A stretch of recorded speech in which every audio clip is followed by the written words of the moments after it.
Catherine Fiore, EU reporter. Can I ask you about the Panama Papers and this report that's going through this week?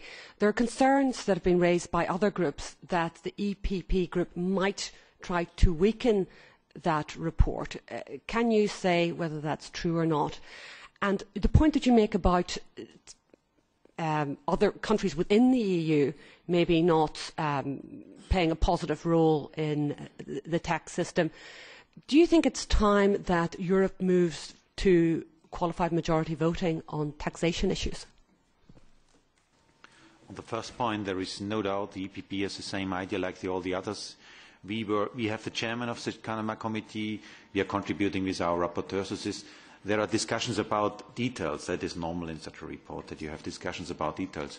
But the idea behind to create transparency and to fight against the fundamental problem that the elites are avoiding to pay taxes, and the normal people have to pay the taxes, that is unacceptable. That is really destroying the fundament of our societies. That's why we are extremely clear in these points, and now they are finding today the final formulations for tomorrow's vote.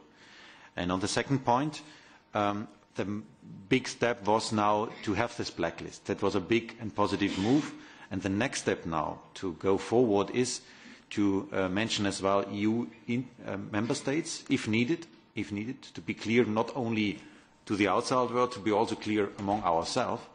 And what I also want to point out is that we have to talk about a kind of sanctions. If there is a problem with a country on the blacklist, and if the country is not contributing, if the country is not participating in dialogue, in creating transparency, then we have to look for further steps. We should not be naive in these questions, and that means, as a next step, finance ministers and council have to talk also about sanctions.